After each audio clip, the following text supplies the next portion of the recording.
नमस्कार, जोहार। स्वागत है आप सभी का आपके अपने YouTube चैनल स्टूडेंट डिलाइट पर। ठीक है, चलिए आते हैं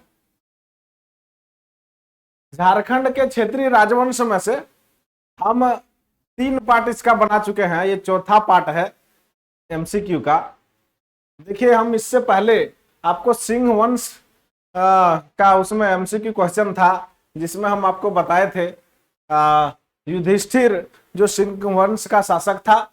सिंह वंश का शासक युधिष्ठिर के बाद, उत्तराधिकारी युधिष्ठिर के बाद कौन बना था? तो काशीराम सिंह सिंह वंश का शासक बना था, है ना। कौन? काशीराम सिंह। किसके बाद बना था दोस्तों? तो युधिष्ठिर के बाद बना था। आप जानते हैं युधिष्ठिर के बाद बना था कौन? काशीराम सिंह। ठीक है, अब काशीराम सिंह ने अपनी राजधानी कहां बनाई थी? तो आपको मालूम है कि पोरहाट में अपनी राजधानी बनाई थी काशीराम सिंह ने। अब यहां पर सवाल आपके सामने वो नहीं है, सवाल आपके सामने है कि काशीराम सिंह के बाद सिंह वंश की गद्दी पर निम्न में से कौन से राजा आसीन हुए, कौन आसीन हुआ? ठीक है, तो याद रखेंगे काशीराम सिंह के बाद। आपको 5 सेकंड का समय है, आप अपना जल्दी से टिक कर लीजिए। क्या होगा जब आप कमेंट करिए जल्दी से। चलिए, तो इसका जो राइट आंसर हो जाएगा दोस्तों, काशीराम सिंह के बाद सिंह वंश का जो उत्तराधिकारी हुआ उसका नाम है यच्युत सिंह। क्या है? यच्युत सिंह।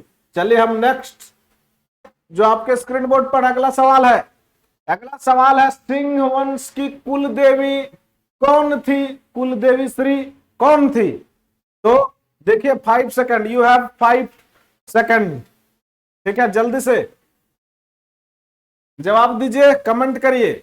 चलिए, इसका जो राइट आंसर हो जाएगा दोस्तों, वो हो जाएगा पौरी देवी सिंह वंश की कुल देवी थी। कौन थी? सिंह वंश की कुल देवी पौरी देवी थी। सवाल आपके सामने है, सिंह वंश के किस राजा के द्वारा सिंह वंश की कुल देवी पौरी देवी की प्राण प्रतिष्ठा कराई गई थी? यानी कि पौरी देवी की प्राण प्रतिष्ठा सिंह वंश के किस शासक ने करवाया था? यू हैव 5 सेकेंड्स अगेन, जल्दी से इसका जवाब दीजिए। तो सिंह वंश की जो कुल देवी थी पौरी देवी, अब मैं उसका जवाब दे रहा हूं। उसका प्राण प्रतिष्ठा कराने वाले शासक का नाम था, जो युधिष्ठिर के बाद काशीराम सिंह, काशीराम सिंह के बाद उत्तराधिकारी हुए थे कौन? तो यच्युत सिंह। यच्युत सिंह नहीं करवाया था पौरी देवी का प्राण प्रतिष्ठा, जो कुल देवी थी सिंह वंश की। चलिए, सवाल आपके सामने, सिंह वंश के किस राजा को बनारस की तीर्थ यात्रा से लौटने के क्रम में कोई मुसलमान द्वारा पकड़ लिया तथा बाद में उन्हें अपने 32 अनुयायियों के साथ छोड़ दिया गया था? तो सिंह वंश के किस राजा को पकड़ लिया गया था दोस्तों? तो सिंह वंश के उस राजा का नाम है अर्जुन सिंह प्रथम। क्या है? अर्जुन सिंह प्रथम। आप कमेंट जरूर करें मेरे यूट्यूब पर, बिल्कुल एकदम कमेंट आपका आवश्यक है, नहीं तो फिर आप क्यों पढ़ रहे हैं?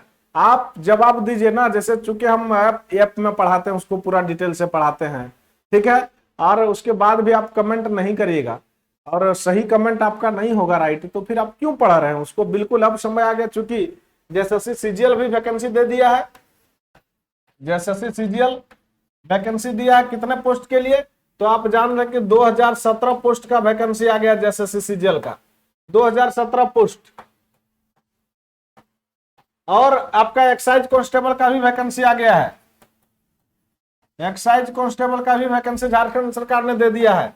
अब केवल और केवल सरकार को दोष देने से नहीं होगा, अब आप पढ़ने में लग जाइए। और अब सरकार को दोष क्या देना है? अब आपको पढ़ना है और नौकरी लेना है ना। झारखंड दारोगा का आया था वैकेंसी, जो लोग पढ़े वो नौकरी पाए ना। तो आप लोग बिल्कुल एकदम लग जाइए। एक्साइज कांस्टेबल जेएसएससी सीजीएल जो ग्रेजुएशन किए हैं वो जेएसएससी सीजीएल में लग जाइए, ग्रेजुएट लेवल के जो स्टूडेंट है। चलिए, तो यहां पर सवाल आपके सामने यह है,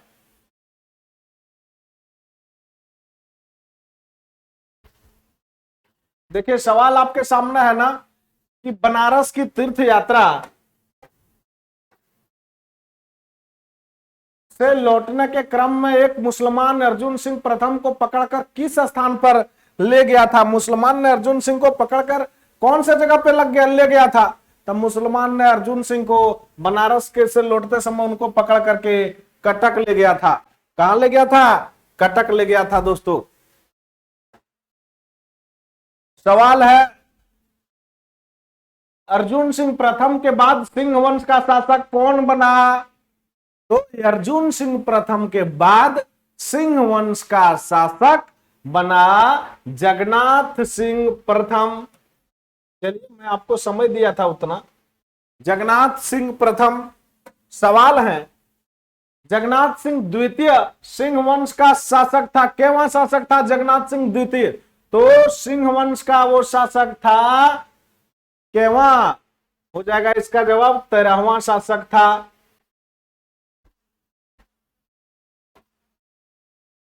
निम्न में से सिंह वंश के किस शासक के उत्पीड़न से तंग आकर भूइयां जनजाति के लोगों ने विद्रोह कर दिया था?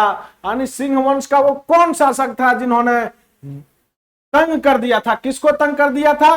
भूइयां जनजाति को उन्होंने तंग आकर भूइयां जनजाति के लोगों ने विद्रोह शुरू कर दिया था सिंह वंश के खिलाफ। तो सिंह वंश का वो शासक कौन था?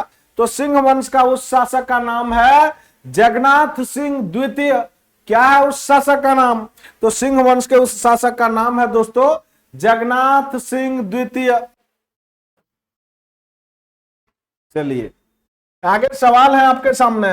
सवाल है, सिंह वंश के किस राजा ने विक्रम सिंह को 12 गांवों का एक जागीर दिया जिसे सिंहभूम पीर कहा जाता है? तो सिंह वंश के किस राजा ने विक्रम सिंह को 12 गांवों का एक जागीर दिया था? तो अर्जुन सिंह द्वितीय ने दिया था। किसने? अर्जुन सिंह द्वितीय ने। और अर्जुन सिंह द्वितीय का विक्रम सिंह कौन लगता था? चाचा लगता था। कौन? विक्रम सिंह।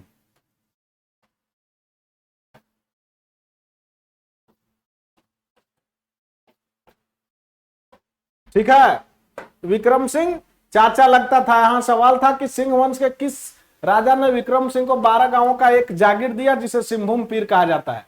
तो 12 गांवों का जागीर को सिंहभूम पीर को दिया था। किसको? विक्रम सिंह को, यानी अपने चाचा को दिया था अर्जुन सिंह द्वितीय ने। अर्जुन सिंह द्वितीय विक्रम सिंह का भतीजा था। चलिए, सवाल है, विक्रम सिंह था कौन था? देखिए, सवाल आ गया आपके सामने। तो विक्रम सिंह तो अर्जुन सिंह द्वितीय का चाचा था ना। क्या हो जाएगा? अर्जुन सिंह द्वितीय का चाचा। ये हो जाएगा राइट आंसर।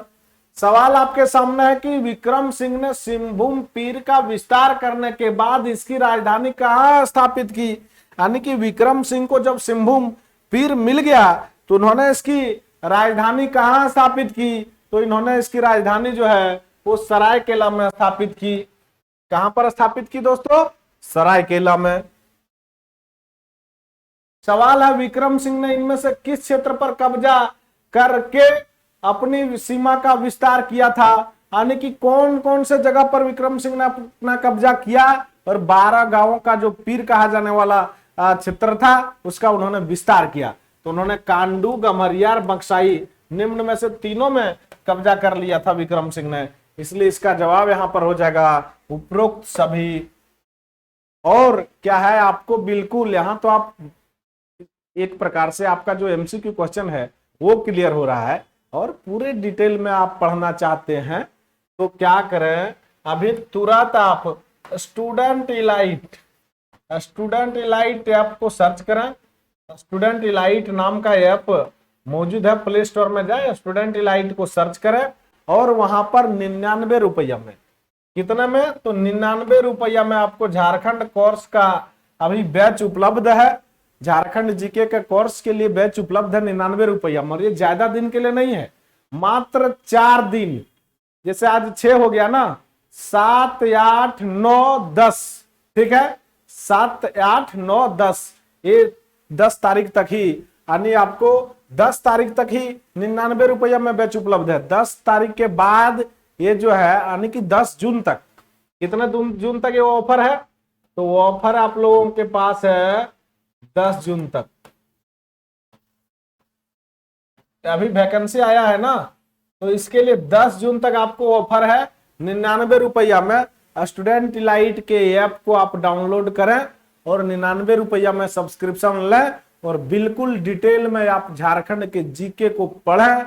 उस प्रकार उसके बाद हम यूट्यूब में आपको एमसीक्यू करवा रहे हैं, आप एक बार वहां से डिटेल वर्णन, पूरा वर्णन करके पढ़ाया जाएगा, वहां से आप पढ़ेंगे, उसके बाद यूट्यूब में एमसीक्यू करेंगे, मजाल है आपसे सवाल छूट जाएगा, सवाल छूट जाएगा जी। झारखंड जीके को एकदम पूरा आपका नॉलेज में रहेगा, पूरा झारखंड जीके, पूरा झारखंड का एक एक बिंदु आपके दिमाग में रहेगा, है ना।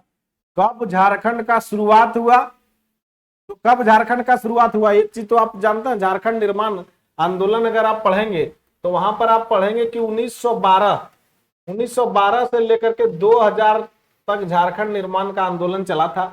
अब 1912 से 2000 में सबसे पहले 1912 में झारखंड आंदोलन का जनक जिसे कहा जाता है वो जे बार्थोलोमन को कहा जाता है। जे बार्थोलोमन ने क्रिश्चियन स्टूडेंट ऑर्गेनाइजेशन नाम का एक पार्टी बनाई थी, स्टूडेंट पार्टी बनाई थी, और उन्होंने वहां से क्या किया था, बिगुल फूंका था झारखंड के निर्माण के आंदोलन का। तो शुरुआत में क्या था दोस्तों कि जे बार्थोलोमन ने क्या किया था, बहुत कुछ शर्त के अनुसार झारखंड को कुछ उसका लाभ मिलने के लिए वहां पर उस पार्टी का गठन किया था, लेकिन क्रिश्चियन स्टूडेंट ऑर्गेनाइजेशन के नाम से उन्होंने बनाया था। फिर उसमें क्या हुआ, बहुत सारे लोग जुटे थे जिन्होंने क्या किया, उन्हीं को पार्टी से हटा दिया। किसको, जे बार्थोलोमन जो चाय बासा के रहने वाले थे, उनको पार्टी से हटा दिया। और 1915 ईस्वी में, 1912 में जे बार्थोलोमन ने क्रिश्चियन स्टूडेंट ऑर्गेनाइजेशन, क्या, Christian student organisation, Christian student organisation का गठन किया था। लेकिन 1915 में उन्हीं को हटा करके छोटा नागपुर उन्नति समाज का गठन किया गया 1915 ईस्वी में, और उन्हीं को हटा दिया गया। ठीक है, उसके बाद से छोटा नागपुर उन्नति समाज का गठन हुआ। फिर बीच में बहुत सारे पार्टी का गठन किया गया, है ना।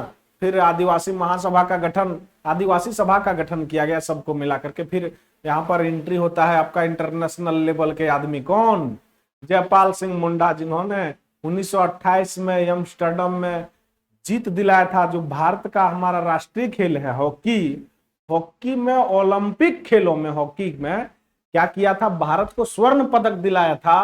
और ऐसा पहली बार हुआ था जब भारत ने हॉकी में स्वर्ण पदक जीता था 1928 ईस्वी में। और वो उसकी अगुवानी यानी कि उसका कैप्टनसी जो कर रहे थे, नेतृत्व कर रहे थे उस टीम का, उस व्यक्ति का नाम जयपाल सिंह मुंडा है। और वो झारखंड के खूंटी के रहने वाले थे। फिर उसके बाद वो झारखंड के राजनीतिक में एंट्री लेते हैं, कब, 1939 ईस्वी में आदिवासी सभा को आदिवासी महासभा में परिवर्तन करते हैं। और उसके बाद से झारखंड में एंट्री लेते हैं। 1950 ईस्वी में झारखंड पार्टी का गठन करते हैं। तो पूरा डिटेल बिल्कुल शुरू से, झारखंड का शुरुआत कहां हुआ, झारखंड शब्द का, झारखंड कैसे बना, कब झारखंड लोकसभा में, कब झारखंड का बिल, मतलब झारखंड अलग राज्य बनेगा ऐसा प्रस्तावना पारित हुआ था, कब लोकसभा में मुहर लगा था, सिग्नेचर हुआ था, कब राज्यसभा में। तो आप याद रखेंगे 2 अगस्त 2000 ईस्वी को लोकसभा, 11 अगस्त 2000 को राज्यसभा, और 25 अगस्त को तुरंत, क्या देर न, एकदम 1 महीना के अंदर, कौन थे जी, के नारायणन थे, के नारायणन, कौन, राष्ट्रपति देश के, जिन्होंने तुरंत सिग्नेचर कर दिया था। और ये 15 नवंबर 2000 को भगवान बिरसा मुंडा के जन्मदिन पर झारखंड को सौगात मिला अलग राज्य के रूप में, है ना। और प्रथम, झारखंड के प्रथम मुख्यमंत्री होने का गौरव प्राप्त हुआ हमारे झारखंड के गिरिडीह से, झारखंड के लाल बाबू लाल जिनको कहते हैं, उनको झारखंड के प्रथम मुख्यमंत्री होने का गौरव प्राप्त हुआ।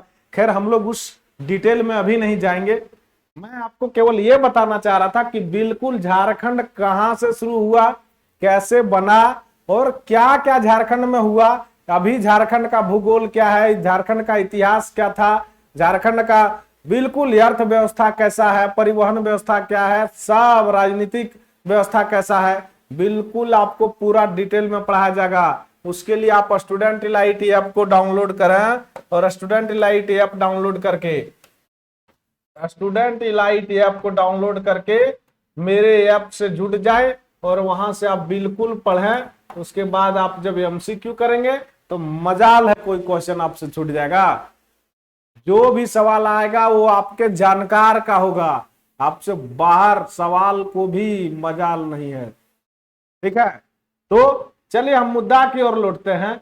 अभी आपके सामने मुद्दा कुछ और है। मुद्दा है कि अर्जुन सिंह द्वितीय का उत्तराधिकारी कौन था। तो आप ये काम अभी ही कर लें, बिल्कुल यूट्यूब ये पूरा वीडियो देख लेने के बाद ये काम आप तुरंत कर लें। चूंकि 99 रुपया का जो फी है ना वो 500 रुपया होने वाला, 499 हो जाएगा।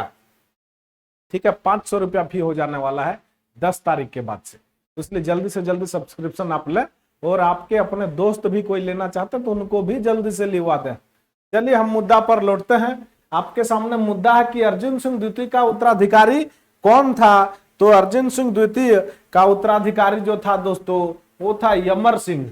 यमर सिंह अर्जुन सिंह द्वितीय का उत्तराधिकारी हुआ।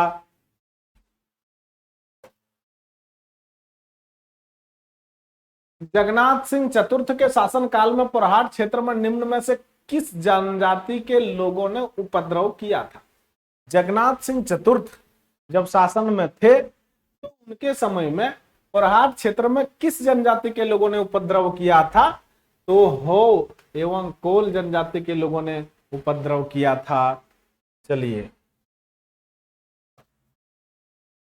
हो आदिवासियों के उपद्रव को नियंत्रित करने हेतु जगन्नाथ सिंह चतुर्थ ने किस नागवंशी राजा से मदद मांगी थी। तो जगन्नाथ सिंह चतुर्थ ने दर्पनाथ सिंह से मदद मांगी थी। किससे निपटने के लिए। हो एवं कोल जनजाति को नियंत्रित करने के लिए, जो वे लोग विद्रोह कर रहे थे उससे। सिंहभूम क्षेत्र में अंग्रेजों का पहली बार प्रवेश कब हुआ। तो आप ये बिल्कुल ये सब चीज जानते हैं कि सिंहभूम क्षेत्र में अंग्रेजों का प्रवेश कब हुआ। क्योंकि आप जहां ढाल विद्रोह में आपको पढ़ाया हूं तो ढाल विद्रोह में बिल्कुल सारा चीज मैं वहां पर आपको बताया हूं कि 1767 ईस्वी में अंग्रेजों का सिंहभूम क्षेत्र से प्रवेश होता है, जहां पर ढाल भूम क्षेत्र में प्रवेश हुआ और वहीं पर ढाल विद्रोह होता है। तो मैं आपको पूरा डिटेल में बताया हूं। जगन्नाथ ढाल के नेतृत्व में ढालों ने विद्रोह किया अंग्रेजों के खिलाफ। वही जनजातियों का अंग्रेजों के खिलाफ प्रथम विद्रोह था। तो हम उस ओर अभी नहीं जानेंगे। मैं केवल और केवल आपको ये बताना चाहता हूं कि अंग्रेजों का पहली बार जो झारखंड में प्रवेश हुआ तो 1767 ईस्वी में हुआ। सवाल आपके सामने है कि सिंहभूम क्षेत्र में अंग्रेजों का प्रवेश हुआ। क्या अंग्रेजों द्वारा एक जगन्नाथ सिंह चतुर्थ को पराजित करने के बाद, अंग्रेजों द्वारा लगान वसूलने हेतु इस क्षेत्र में अपने अधिकारियों को भेजने के बाद, जगन्नाथ सिंह चतुर्थ द्वारा हो एवं कोल लड़ाकों को पराजित करने हेतु अंग्रेजों को मदद मांगने के बाद, बिल्कुल जगन्नाथ सिंह चतुर्थ ने क्या किया। हो एवं कोल लड़ाकों को पराजित करने के लिए क्या किया, अंग्रेजों से मदद मांगा जी, मदद मांगा अंग्रेजों से। जिसके बाद से क्या हुआ, अंग्रेजों का यहां पर आगमन हो गया। चलिए सवाल है आपके सामने, इनमें से किससे मानभूम के मानवंश के बारे में जानकारी प्राप्त होती है। 8वीं सदी का दूधपानी शिलालेख, बिल्कुल यहां से तो मानभूम के मानवंश के बारे में जानकारी मिलती है। और 14वीं सदी के गोविंदपुर शिलालेख यहां से भी मिलती है। इसका जो राइट आंसर हो जाएगा, क्या हो जाएगा, उपरोक्त तो दोनों, ये हो जाएगा इसका राइट आंसर। चलिए सवाल है, 14वीं सदी का गोविंदपुर शिलालेख का निर्माण किसने करवाया था। तो 14वीं सदी का जो गोविंदपुर शिलालेख था उसका निर्माण किसने करवाया था दोस्तों। तो कवि गंगाधर ने उसका निर्माण करवाया था। किसने करवाया था, कवि गंगाधर ने गोविंदपुर शिलालेख का 14वीं सदी में निर्माण करवाया था। सवाल है कि मानवंश के राजाओं के अत्याचार के कारण निम्न में से कौन सा आंदोलन 10वीं सदी में उभरा था। मानवंश ने जब अत्याचार कर रहे थे राजाओं ने, तो उस समय भूमिज स्वराज आंदोलन उभर कर सामने आया था। चलिए सवाल है कि निम्न में से किस जनजाति ने मानवंश के राजाओं के अत्याचार के कारण मानभूम को छोड़कर पंचेत को अपना आश्रय बना लिया। जब मानवंश के राजाओं ने अत्याचार करने लगा तो मानभूम छोड़कर के एक जनजाति जो है वो पंचेत को अपना आश्रय बना लिया, और उस जनजाति का नाम है सबर जनजाति। क्या, सबर जनजाति। सबर जनजाति ने क्या किया, मानभूम छोड़ करके पंचायत को अपना आश्रय बना लिया। ठीक है, उसके बाद अब देखिए रामगढ़ राज्य की स्थापना किसके द्वारा की गई थी। तो आप ये जानते हैं कि रामगढ़ राज्य की स्थापना जो है वो बाघदेव सिंह के द्वारा की गई थी। किसके द्वारा की गई थी दोस्तों, बाघदेव सिंह के द्वारा की गई थी। रामगढ़ राज्य की स्थापना कब की गई थी, तो बाघदेव सिंह द्वारा रामगढ़ राज्य की स्थापना 1368 ईस्वी में की गई थी। कब, 1368 ईस्वी में। सवाल है कि रामगढ़ राज्य की स्थापना से पूर्व बाघदेव सिंह निम्न में से किस वंश के दरबार में थे। तो बाघदेव सिंह इससे पहले वो नाग वंश के दरबार में थे। उसके बाद उन्होंने आकर के यहाँ पर क्या किया था, लड़ाई जीत करके और यहाँ पर कब्जा किया था और रामगढ़ राज्य का स्थापना किया था। चलिए ठीक है, अब रामगढ़ राज्य की स्थापना से पूर्व बाघदेव सिंह ने इनमें से किस क्षेत्र के स्थानीय राजा को पराजित कर उसके क्षेत्र पर अधिकार कर लिया। यानी किस क्षेत्र के राजा को बाघदेव सिंह ने हराया था, तो कर्णपुरा के राजा को हराया था और क्या कर लिया था, वहां पर बाघदेव सिंह ने कब्जा कर लिया था। सवाल है कि इनमें से किस राजा के शासन काल में रामगढ़ राज्य का सर्वाधिक उत्कर्ष हुआ। रामगढ़ राज्य का सबसे अधिक मतलब उसका फैलाव विस्तार किसके शासन काल में हुआ, तो दलेल सिंह के शासन काल में उसका उत्थान हुआ, थोड़ा ऊपर उठा था। सवाल है कि दलेल सिंह ने रामगढ़ राज्य पर शासन किया, कब से कब तक दलेल सिंह ने रामगढ़ राज्य पर शासन किया। तो रामगढ़ राज्य पर दलेल सिंह का जो शासन काल था वो 1667 से 1724 ईस्वी तक था। सवाल है कि दलेल सिंह ने है राजा के किस राजा की हत्या करके उसके विभिन्न क्षेत्रों पर अधिकार कर लिया था। तो उन्होंने मगर सिंह की हत्या कर दिया था और वहां पर क्या कर लिया था, उसके विभिन्न क्षेत्रों पर अधिकार कर लिया था। सवाल है दलेल सिंह ने किस वर्ष 6 राज्य के राजा मगर सिंह की हत्या उन्होंने किस वर्ष की थी। तो दलेल सिंह ने 6 राज्य के जो राजा थे मगर सिंह, उसकी हत्या 1718 ईस्वी में कर दी थी। इसका जो जवाब हो जाएगा वो हो जाएगा 1718 ईस्वी। और इस प्रकार से मैंने आपको पूरा 30 क्वेश्चन जो लेकर के आए थे उसका अच्छा से आपको समझा दिया हूं। और फिर से मैं आपको बता देना चाह रहा हूं एक बार, अंतिम बार, कि स्टूडेंट इलाइट ऐप को आप जरूर डाउनलोड करें और डाउनलोड करके 99 रुपया का सब्सक्रिप्शन जो मेरा है उस बैच का वो लें। नहीं तो फिर ये केवल और केवल 10 जून तक के लिए ही है। कितना जून तक, 10 जून तक। एंड आफ्टर 10 जून फी जो आपका हो जाएगा वो बढ़ करके 500 रुपये हो जाएगा। 500 रुपये आपको पेड करना होगा, इसलिए आप अभी 99 रुपया में सब्सक्रिप्शन लें। चलिए तो आज का सेशन यहीं पर समाप्त होता है। बहुत बहुत धन्यवाद, थैंक यू।